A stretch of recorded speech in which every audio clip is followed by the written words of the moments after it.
नमस्कार दोस्तों, जय हिंद, वंदे मातरम। मैं आपके साथ जायसवाल सर। आप सभी का स्वागत अभिनंदन है टीटी फैमिली शिक्षकों के परिवार जायसवाल कोचिंग सेंटर पर, पावर्ड बाय शिक्षा ही प्रकाश है। दोस्तों, आज हम टॉप 20 क्वेश्चंस लेकर आए हैं जो अभी तक आपके टीटी एमपी टेट वर्ग 3 में पूछे गए टॉप 20 प्रश्न हैं। जी हाँ, ये 20 प्रश्न ऐसे लेकर आए हैं जो अभी तक आपके पेपर में आए हुए प्रश्न हैं। A to Z प्रश्न आए हुए हैं जिनका एग्जाम उनसे जाके पूछ लीजिएगा। ठीक है, ये 20 प्रश्न हैं और ये 20 प्रश्न रिपीट नहीं हो सकते, मैं नहीं कह सकता, लेकिन इसी कंसेप्ट बेस्ड पर जो है प्रश्न आ रहे हैं। केवल संख्याएं चेंज होंगी, फार्मूले वही लगेगा, ट्रिक वही लगेगी और ट्रिक के माध्यम से बताएंगे। तो चलिए, ये बहुत ही इंपॉर्टेंट है क्योंकि मैथ की बात कर रहे हैं, पेडागोजी की बात कर रहे हैं। ठीक है, और बाकी बाल विकास की क्लास चल रही है, वीएस की क्लास चल रही है, सारी क्लासेस चल रही हैं। चाहे आपके संस्कृत की बात करें, चाहे आप हिंदी की बात करें, सारी पेडागोजी प्रैक्टिस सेट है, वीडियो प्लेलिस्ट अवेलेबल है, सारे कुछ आप लोग मटेरियल ठीक है प्लेलिस्ट पर ज्वाइन कर सकते हैं। आई बटन पे प्लेलिस्ट आपको ऑलरेडी दे दी गई है। चलिए, रफ पेन ले लीजिएगा, स्वयं भी सॉल्व करते जाइएगा। तो यहाँ पे प्रश्न दिया गया है, पहला ही प्रश्न है, यदि घन का पृष्ठीय क्षेत्रफल 96 सेंटीमीटर स्क्वायर हो तो घन का आयतन क्या होगा। देखिए, अगर हम जानते हैं कि पृष्ठीय क्षेत्रफल क्या होता है, 6 गुणे भुजा का वर्ग। भुजा अर्थात हम ए स्क्वायर मान लेते हैं भुजा को। ठीक है, तो यहाँ पे क्या हो जाएगा, पृष्ठीय क्षेत्रफल क्या होता है, 6 गुणे भुजा वर्ग होता है। अर्थात एस बराबर क्या करेंगे, 6a स्क्वायर कर देंगे। और आयतन क्या होता है, आयतन सभी लोग जानते हैं, भुजा का क्या होता है, भुजा की घाते 3 होता है, अर्थात a क्यूब होता है। किसी घन के पृष्ठीय या घन का आयतन का फार्मूला क्या होता है, देखिए फार्मूले बनना चाहिए। तो आयतन का फार्मूला a क्यूब होता है। ठीक है, तो ये दोनों चीज़ें आपकी ठीक है पॉसिबल हो गई। अब ये क्या है, पृष्ठीय क्षेत्रफल आपका दिया गया है, यानी कि a स्क्वायर बराबर क्या दिया गया है आपका, 96 दिया गया है। सॉरी, कितना दिया गया है, 6। पृष्ठीय जो क्षेत्रफल का फार्मूला क्या होता है, 6a स्क्वायर होता है ना। तो 6a स्क्वायर इक्वल टू 96 दिया गया है। तो a स्क्वायर इक्वल टू क्या आएगा, 96/6 आएगा। 6 को काटेंगे 16 आ जाएगा। तो a स्क्वायर इक्वल टू कितना आ जाएगा, 16 आ जाएगा। ठीक है, तो a बराबर क्या होगा, √16 कर देंगे, क्योंकि स्क्वायर था, स्क्वायर हटेगा तो ये रूट में आ जाएगा। तो a बराबर क्या हो जाएगा, अंडर रूट के अंदर 4 का वर्ग यहाँ पे कर देंगे। तो a बराबर 4 की वैल्यू हमारी निकल के आ गई। सभी लोगों ने समझ लिया, a बराबर 4 आ गया। अब यहाँ पे क्या है, तो घन का आयतन बताइए। घन का आयतन a क्यूब होता है, अर्थात हम यहाँ पे क्या कर लेंगे, 4 का क्यूब कर लीजिए, 4 चौक 16 चौको 64, 64 घन सेंटीमीटर। तो किस ऑप्शन में दिया गया है, पहला ऑप्शन यहाँ पर सही हो जाएगा।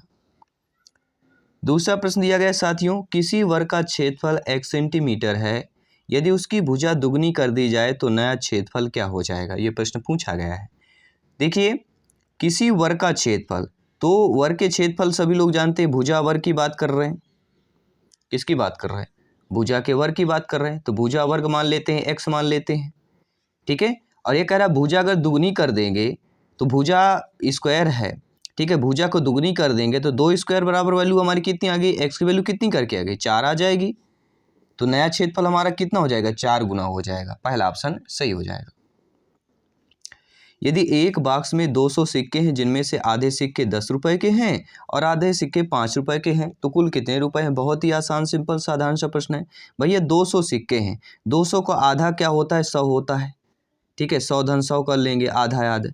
तो यहाँ पे प्रश्न क्या कह रहा है, इसमें आधे सिक्के 10 रुपए के हैं, तो 10 रुपए के कितने 100 सिक्के हैं, तो टोटल कितना हो जाएगा, सभी बताइए, 1000 रुपये ये हो गया। इसके बाद करें 5 रुपए के आधे हैं, तो 100 सिक्के कितने हैं, 5 रुपए के हैं, तो 500 ये हो गया। 1500 को प्लस करेंगे कितना आ जाएगा, बहुत ही आसान है, 1500 रुपये आ जाएगा। ठीक है, पहला ऑप्शन सही हो जाएगा।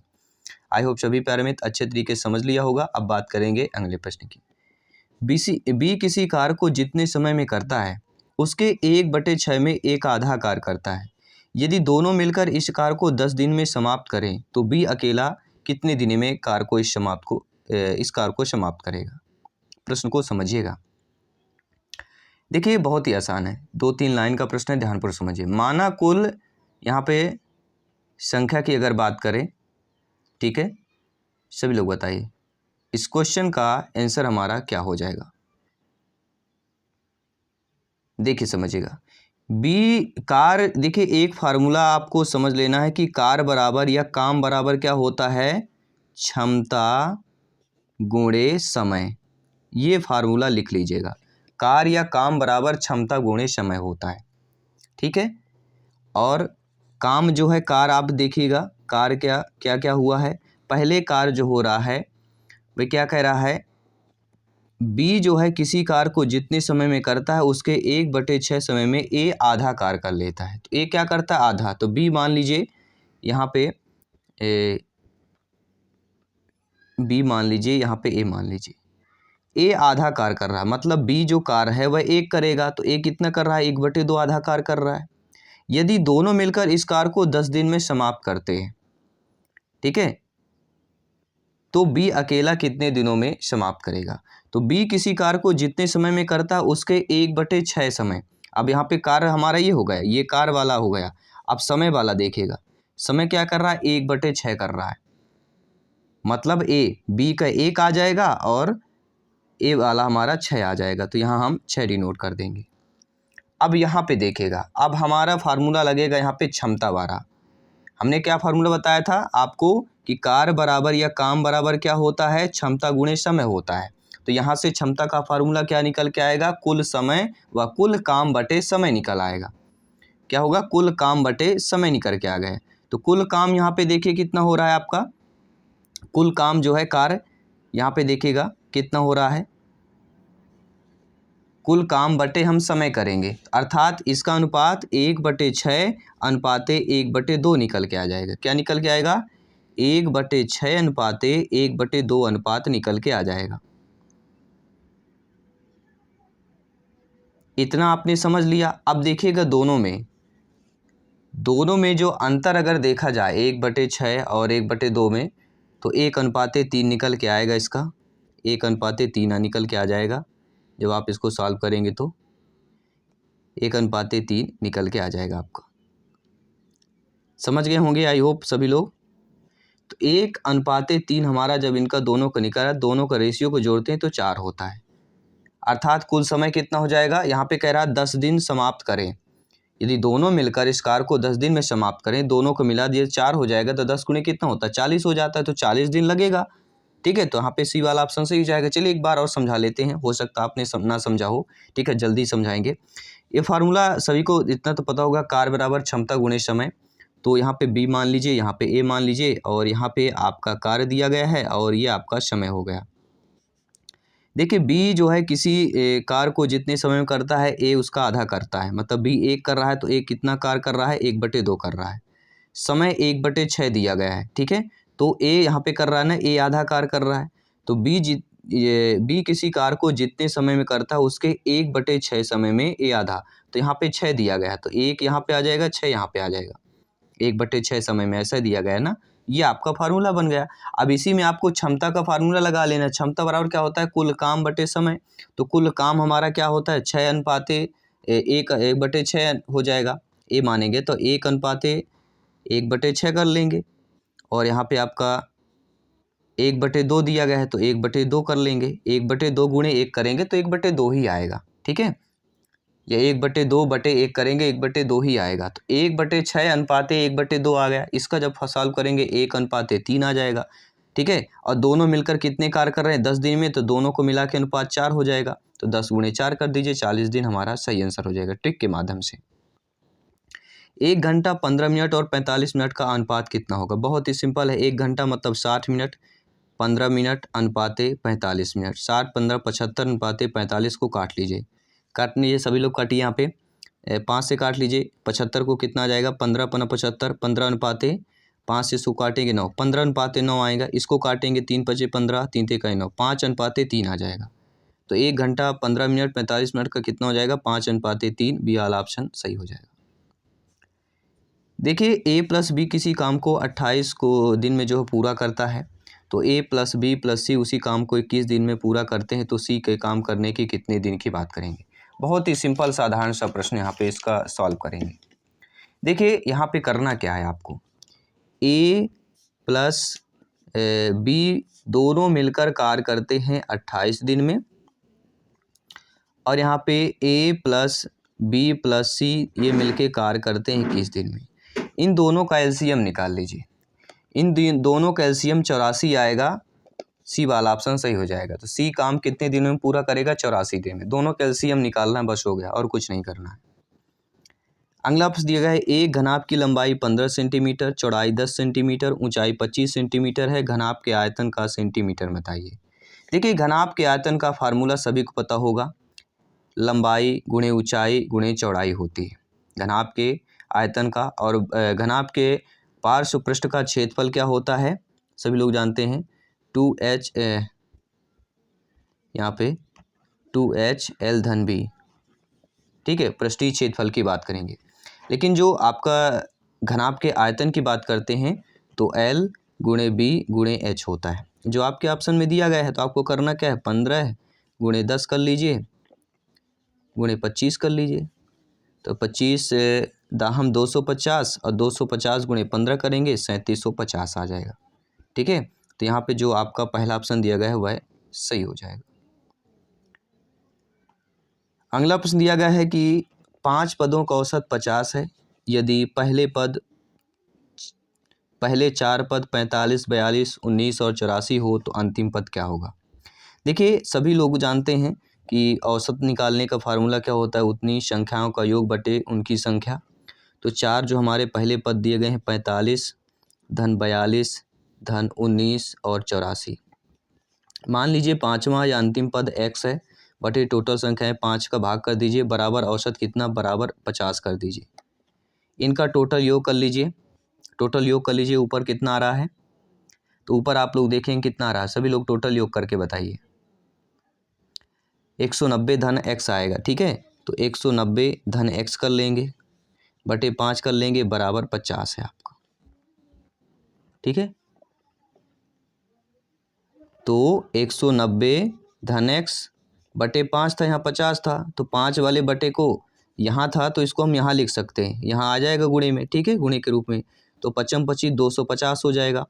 ठीक है, 190 ये उधर जाएगा 250 में, अभी समझ ना पाएंगे, एक ही लाइन में अगर सब कुछ कर देंगे तो। ठीक है, 250 190 को उधर ले जाइए, x बराबर 250 माइनस 190। एक्स की वैल्यू क्या आ जाएगी? 60 आ गई। बी ऑप्शन सही हो जाएगा। अगला प्रश्न है, अंजू और संध्या की वर्तमान आयु का अनुपात 13:17 है। 4 वर्ष पहले उनकी आयु का अनुपात क्रमशः 11:15 था, तो 6 वर्ष बाद उनकी आयु की अनुपात क्या होगी? देखिए, ध्यानपूर्वक समझिएगा। यहाँ पे देख लीजिए, 13x मान लीजिए एंड 17x मान लीजिए। ठीक है, और प्रश्नानुसार यहाँ पे आपको x की वैल्यू निकालना पड़ेगा। कैसे निकालेंगे? 13x माइनस 4 वर्ष पहले, क्या कर रहा है यहाँ पे? 13:17 4 वर्ष पहले है, तो 13x माइनस 4 कर लीजिए और 17x माइनस 4 कर लीजिए, बराबर कितने हो जा रहा है आपका? 11/15 अनुपात। इतना करेंगे, जब इसको तिर्यक गुणा करके सॉल्व करेंगे यहाँ पे आप लोग। ठीक है, यहाँ पे 11 का गुणा, यहाँ पे 15 का गुणा, जब तिर्यक गुणा करेंगे तो यहाँ पे x की वैल्यू निकलेगी, जो x की वैल्यू होगी वह 2 हो जाएगी। ठीक है, इतना कर लीजिएगा। x की वैल्यू हमारी 2 आ गई। इसके बाद करना है अंजू की आयु। देखिए, अंजू की आयु यहाँ पे क्या कर रहा है? 13x हमने माना था, तो 13 गुणे 2 कर देंगे, 13 दूनी 26 आ गया। 17x में 17 गुणे 2 करेंगे 34 आ गया। तो अंजू की 26 वर्ष और संध्या की कितनी आ गई? 36 वर्ष की। ये कब आ गई आपकी? 4 वर्ष पहले। अब ये कह रहा अनुपात 11:15, तो 6 वर्ष बाद इनकी आयु का अनुपात पूछा जा रहा है। तो 6 वर्ष बाद पूछा जा रहा है, तो बस कुछ नहीं करना, 26 धन 6 कर दीजिए, 36 धन 6 कर दीजिए। तो 26 6 कितना होता है? 32 होता है, और 36 से आपका कितना होता है? 40 होता है। तो 32:40 कर दीजिए। ठीक है, इसको काट लीजिए, बहुत ही आसान है। 32:40 या 32/40 कर सकते हैं। 2 से काटिएगा या डायरेक्टली 4 8 32, 4 दाम 40। 2 से काटिए, 2 चौको 8, 2 पंचे 10, 4/5 अर्थात 4:5 आना चाहिए। पहला ऑप्शन सही होना चाहिए। अर्थात अंजू और संध्या की वर्तमान आयु का अनुपात 13:17 है। 4 वर्ष पहले उसकी आयु का अनुपात 11:15 था, तो 6 वर्ष बाद उसकी आयु का अनुपात 4:5 हो जाएगा। पहले क्या फार्मूला? x का मान निकाल लीजिए आप। कैसे निकालेंगे? मैंने बताया 13x minus 4 and 17x minus 4 बराबर अनुपात आपका 11:15 है। इनका तिर्यक गुणा कीजिए, x की वैल्यू निकाल लीजिए, बस मान रखते जाइए, करते जाइए, आसान हो जाएगा। अगला है लगातार 7 संख्याओं का औसत n है, यदि अगली 2 संख्या लिया जाए तो औसत क्या हो जाएगा, n+1 हो जाएगा। अगला प्रश्न दिया गया है 11वें नंबर प्रश्न क्या दिया गया है, 13/4 किलो चीनी से 1/16 किलो चीनी के कितने पैकेट बनाए जा सकते हैं। बहुत ही आसान प्रश्न है। देखिए 13/4 लिख लीजिए, n भागे 1/16, और पता है भागे को अगर गुणा में करना है तो इस संख्या में परिवर्तित करना पड़ेगा, अर्थात 13/4 को यहाँ गुणा कर लेंगे तो 16/1 हो जाएगा। अंतिम जो संख्या उसको पलट देना है, गुणा का चिन्ह आ जाएगा। 4 एकम 4, 4 चौक 16, 13 चौको कितना होता है, 52 होता है। पहला ऑप्शन सही हो जाएगा। अगला प्रश्न बहुत ही आसान प्रश्न पूछे जाते हैं, ऐसा नहीं है, एक दो प्रश्न ही कठिन होते हैं। इनमें से कौन सी संख्या 9 से विभाज्य होगी, सभी लोग बताइए। देखिए 9 से विभाज्य मतलब 9 के विभाज्यता का हमें पता होना चाहिए, और 9 की विभाज्यता का फार्मूला क्या है, सभी लोग बताइए। 9 के विभाज्यता के नियम का जो फार्मूला है वह आपसे बनना चाहिए। सभी लोग बताइए। 9 मैंने देखिए विभाज्यता के नियम 1 से लेकर 20 तक ठीक है। चलिए विभाज्यता का नियम वाला वीडियो देख लीजिएगा, और इसका आंसर मैं बता देता हूँ, सी वाला ऑप्शन होगा। ठीक है, इसमें क्या करते जाना, देखिए जो अगला पद, जो अंतिम पद होता है, इसमें 2 का गुणा करते जाना है, बची संख्या में जोड़ते जाना है, जब तक छोटी संख्या हो जाए, जो 9 का भाग चला जाएगा वो हमारा सही हो जाएगा। ठीक है, विभाज्यता का नियम वाला जरूर पढ़ लीजिएगा। देखिए विभाज्यता का नियम जान लीजिए, जिस संख्या के अंकों का योग 9 से विभाजित हो जाए वह संख्या, जी हाँ, कुछ नहीं करना है, अंकों का योग कर देना है। बहुत ही आसान है विभाज्यता का नियम। क्या करना है, अंकों का योग कर लीजिए। देखिए सी ऑप्शन में अंकों का योग कर लीजिए, कितना आएगा, 2 3 5 5 10 8 18 आ रहा है, और ये 18 अंकों का योग 9 से विभाजित हो जाएगा। तो 9 के विभाज्यता का नियम क्या है, उसकी टोटल संख्या का योग कर लीजिए, और योग अगर उसका 9 से विभाजित हो जाता है तो फिर वह संख्या विभाज्य हो जाएगी। अगला देखिए दिया गया है कि x² क्या दिया गया है, x² धन 15x धन 15x धन 56 बराबर 0 के मूल बताना है। मूल मतलब एक समीकरण मैंने बताया था ना कि समीकरण पूछा जाता है, और समीकरण के बारे में मैंने आपको बताया था, द्विघात समीकरण से संबंधित प्रश्न आते हैं। तो इस टाइप के प्रश्न को बहुत ही कुछ नहीं करना, गुणनखंड करना होता है। जैसे 56 है तो 8 सत्ते 56 होता है ना, तो योग हमारा 15 आए और गुणनफल 56 आना चाहिए। तो यहाँ पे क्या कर लेंगे हम, x² धन यहाँ पे क्या कर लीजिएगा, अगली संख्या लिखिए, 8 लिखेंगे या 7 लिखेंगे, कुछ ये हो जाता है कि 7 लिखें या 8 लिखें। ठीक है, तो यहाँ पे आपको करना क्या है, 8x कर दीजिए, धन 7x कर दीजिए, और यहाँ पे धन 56 कर दीजिए, बराबर 0 कर दीजिए। इसमें गुणनखंड आपका x निकल के आएगा तो x धन 8 हो जाएगा, और यहाँ पे 7 निकल के आएगा तो x धन 8 हो जाएगा। तो x धन 8 और x धन 7 हमारे गुणनखंड आएंगे। x धन 8 तो x धन 8 बराबर 0 लेंगे तो x बराबर ऋण 8 हो जाएगा। इसी प्रकार x धन 7 बराबर 0 लेंगे तो x बराबर ऋण 7 हो जाएगा। तो ऋण 7 और ऋण 8 आना चाहिए हमारा, तो इनके मूल हमारे ऋण 7 और ऋण 8 हो जाएंगे। अब देखिए यहाँ पे पूरे रूट के अंदर दिया गया है, मान क्या दिया गया है, 1.440 दिया गया है। देखिए रूट के अंदर जब मान दिया रहे 1.440 दिया है तो इसको हम क्या कर सकते हैं, 144 दशमलव बाद कोई मतलब नहीं होता। ठीक है, 2 अंक बाद दशमलव तो बटे में 100 कर लेंगे, और 144 का वर्गमूल सभी लोग जानते हैं क्या होता है, 12 होता है, और 100 का 10 होता है। वर्ग हमारा हट जाएगा, वर्गमूल बन गया तो ठीक है। अब इसको 12/10 को हम कैसे लिख सकते हैं, सभी लोग बताइए। 12/10 को 1.2 लिख सकते हैं, इसलिए हमारा पहला ऑप्शन वाला सही हो जाएगा कि इस रूट का मान जो है क्या हो जाएगा, 1.2 हो जाएगा। अगला देखिए प्रश्न दिया गया है, क्या दिया गया है, बहुत ही आसान प्रश्न है। 44,100 वर्ग मीटर के वर्गाकार मैदान का परिमाप बताइए। देखिए इसके लिए हमें परिमाप का फार्मूला सूत्र पता होना चाहिए। यहाँ पे देखिए परिमाप मान लीजिए ABCD है, कोई वर्गाकार मैदान है ABCD। माना वर्गाकार मैदान की भुजा जो है x और y मीटर मान लीजिए, x मीटर मान लेते हैं, मान लीजिए भुजा जो है x मीटर है। तो वर्गाकार मैदान का क्षेत्रफल दिया गया है, तो वर्ग का क्षेत्रफल क्या होता है, भुजा वर्ग होता है ना। तो x² बराबर क्या कर लेंगे, आपको कुछ नहीं करना है, x² बराबर कर लेना है 4400। तो x बराबर क्या आ जाएगा, √4400 आ जाएगा। हो जाएगा कि नहीं आएगा। और एक किसका होता है, तो एक्स बराबर क्या आ जाएगा, प्लस माइनस 210 आ जाएगा। क्या जाएगा, प्लस माइनस 210 का वर्ग आपका होता है 44 सेंटीमीटर। तो हमेशा प्लस में ही लिया जाता है, तो ए बराबर प्लस क्या हो जाएगा, 210 मीटर हो जाएगा। ठीक है, तो वर्गाकार मैदान का परिमाप बराबर क्या होता है, 4 गुणे ए होता है कि नहीं होता है। ए की वैल्यू 210 आई थी, 210 गुणे 4 कर दीजिए, कितना जाएगा, 0, 4 एकम 4, 4 दूनी 8, 840 आएगा। तो वर्गाकार मैदान का परिमाप बराबर क्या होता है, 4 गुणे भुजा, होता है कि नहीं होता है। ए बी सी डी आपने होगा 1 2 3 4 भुजाएं होती हैं। ठीक है, तो 4 गुणे भुजा होता है। तो भुजा हमारी, मान ए हमारा क्या है, 210 आया है, 210 को 4 से गुणा कर देंगे, हमारा आंसर आ जाएगा। अब देखते हैं अगला प्रश्न। 15 वर्ष पहले बड़े व्यक्ति की आयु छोटे व्यक्ति की दुगनी थी तथा 2 व्यक्तियों की आयु का अंतर 10 वर्ष था, तो छोटे व्यक्ति की वर्तमान आयु बताइए। देखिए इस प्रश्न को सॉल्व करते हैं। आपका 16वां प्रश्न जो स्क्रीन पर दिया गया है, देखिए अंतर यहाँ पे कितना दिया गया है, 10 वर्ष दिया गया है।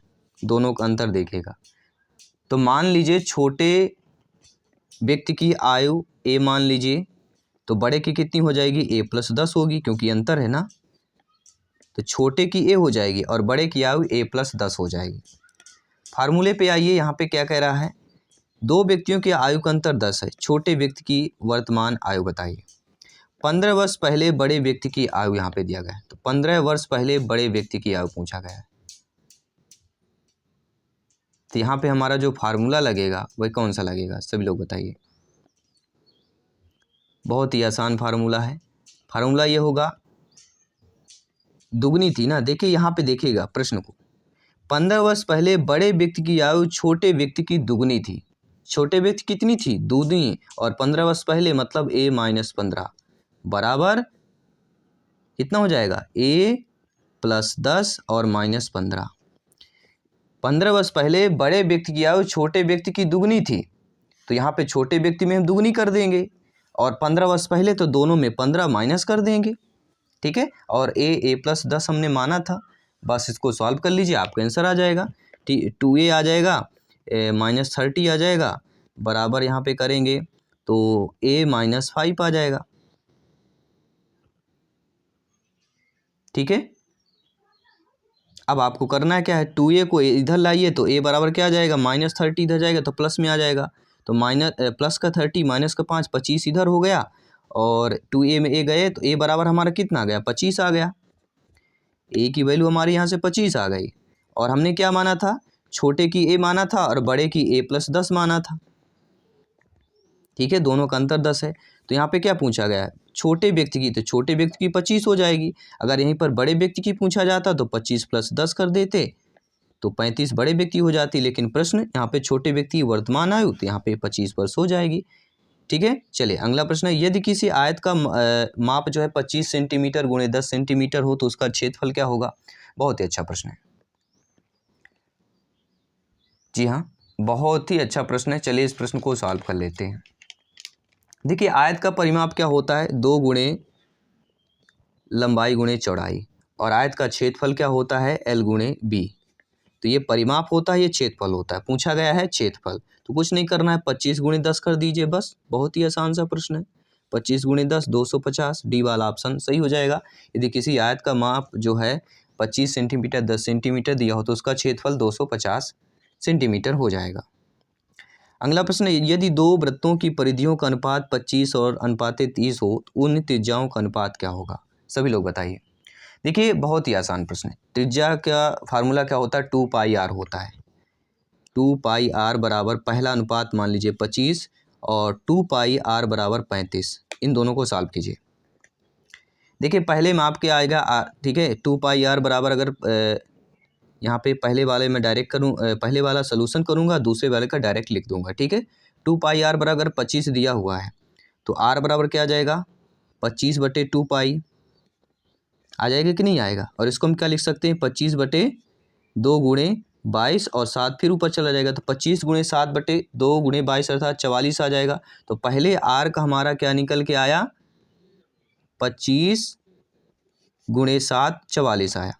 इसी प्रकार दूसरे आर का उसी तरह निकालेंगे, अनुपात में कर दीजिएगा, 30 गुणे 7 आएगा और बाकी वही संख्या होगी।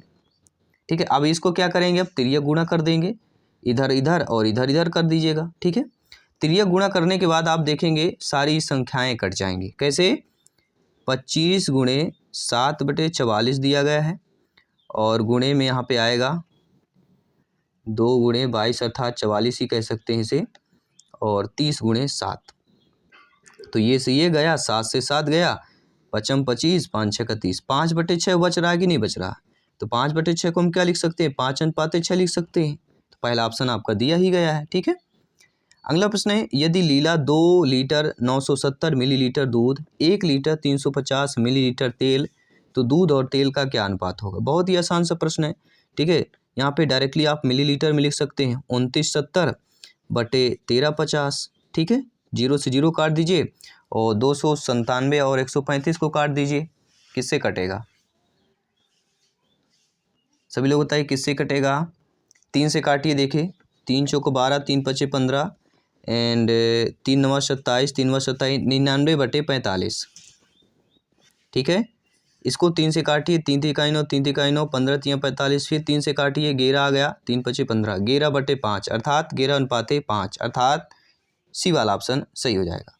20वां प्रश्न है, 4 के प्रथम 5 गुणज का माध्य होगा। ये प्रश्न पूछा गया है, सभी लोग बताइए इस क्वेश्चन का आप लोग सॉल्व करेंगे। बहुत ही आसान प्रश्न है कि 4 के प्रथम गुणज का माध्य क्या होगा। ठीक है, तो ये टॉप 20 क्वेश्चन जो आपके एग्जाम पर आए हुए प्रश्न है, सभी लोग कमेंट करके बताइएगा आपको समझ में आ गया है, और इसी टाइप से लगभग इसी टाइप से प्रश्न पूछे जाएंगे और इसी तरह से आपको सॉल्व भी करना है। ठीक है, तो चलिए मिलते हैं जल्दी अगली क्लास पर। सभी मित्रों को जय हिंद, वंदे मातरम, धन्यवाद सभी का।